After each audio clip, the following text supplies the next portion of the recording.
France Info. France Info.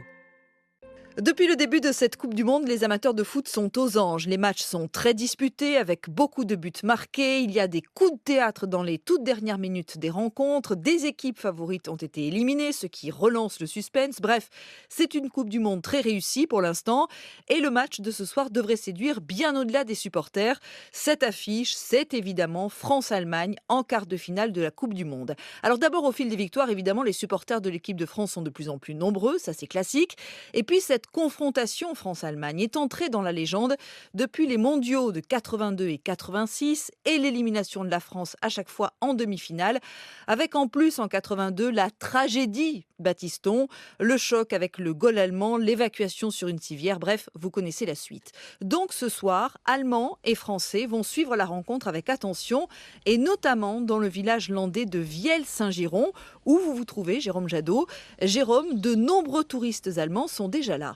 Oui, une présence allemande qu'on repère dès l'entrée du camping des Tourterelles à 2 pas de la plage. Les combis Volkswagen défilent devant le petit panneau Bienvenue, sous-titré Willkommen. Des Allemands confiants à l'image de Simon, surfeur venu d'Outre-Rhin. C'est marrant d'être ici pour ce match. Je suis curieux de voir si les Français auront la pêche. Mais je pense qu'au final, c'est nous qui allons gagner, c'est sûr. Une certaine assurance pour des supporters allemands qui ont déjà marqué des points ici lors des derniers matchs de leur équipe. Ils étaient très présents au bar du camping qui diffuse les rencontres. Alors côté français, on s'organise, Raphaël est saisonnier aux Tourterelles. Il y a le chien à l'accueil qui vient de se faire maquiller en bleu, blanc, rouge. Donc je sais pas si ça va partir avant quelques semaines, mais bon. On est en train de faire un gros groupe de soutien là pour justement que la France soit représentée. Et on va tous se ramener au bar, déguisés comme on va pouvoir, et puis qu'on va essayer de mettre l'ambiance qu'il faut pour leur faire comprendre qu'on est chez nous et que cette Coupe du Monde, elle n'est pas chez eux, elle est au Brésil, elle est pour nous. Avantage stratégique pour les Français, la maîtrise de la télécommande. Les précédentes rencontres étaient retransmises en allemand pour leur faire un peu plaisir. Ce soir, ce sera en français. Et puis il y aura la maîtrise non moins stratégique de la pompe à bière, souligne Raphaël. Oui, effectivement, très important. Des supporters français qui semblent avoir le plein soutien de la municipalité, Jérôme. En tout cas, celui d'Ange Caramante, adjoint au maire, 30 ans de football amateur derrière lui, est prêt à aucune concession face aux Allemands ce soir, même s'il représente plus de 20% des touristes de sa commune. Ce sont des touristes intéressants parce que ce sont des touristes qui consomment et notamment qui sont friands des produits régionaux. Ce sont nos hôtes, nous les respectons, mais il faut que la France gagne.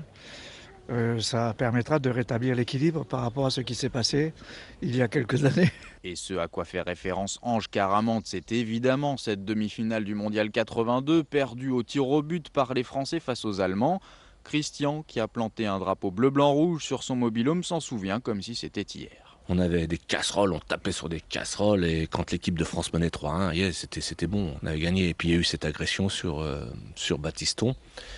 Normalement, il aurait dû y avoir un carton rouge et ils auraient joué à 10 les Allemands. Ça m'a mis un peu les larmes dans les yeux. Mais là, on va gagner. Là, on va être champion du monde, là, sans problème.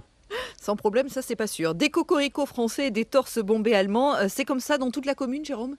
Non, pas vraiment. Au camping naturiste, par exemple, on peut tomber sur une table où Heinz et Pierre prennent le café ensemble, nus comme des vers. Heinz, l'allemand, la joue plutôt pragmatique. Si l'équipe de France joue très bien, et les Allemands, pas bons. J'espère que les Français vont gagner. Je ne suis pas très nationaliste. Son épouse Etelka revêtira toutefois ce soir t-shirt et écharpe aux couleurs de la Mannschaft, rompant d'ailleurs exceptionnellement avec le naturisme. Dans ce camping, le match sera diffusé tout à l'heure sur écran géant dans une salle des fêtes. Il y aura une ambiance très particulière, mais bon, c'est les ambiances qu'on voit aussi parfois dans les stades, dans les tribunes, mais avec le côté très bon enfant, le côté quand même amical. Le naturisme, c'est aussi une grande famille qui se retrouve. Simplement une ambiance très chaude, mais rien à craindre, pas de débordement à craindre, non. Pas de débordement, assure Claude, même si la pression monte. Ça monte un peu en puissance dans les esprits, dans les cœurs. Moi, j'ai voulu faire un check de la main à un Allemand en disant « Vive la France », parce que je voyais qu'il avait les écharpes allemandes. Et puis, il m'a répondu sèchement « Non ». Ah, Jérôme, n'y a-t-il vraiment aucun endroit où l'on pourra regarder ce match en toute quiétude ? Si, chez Gérard et Hildegarde habitent ici à Vielle-Saint-Giron.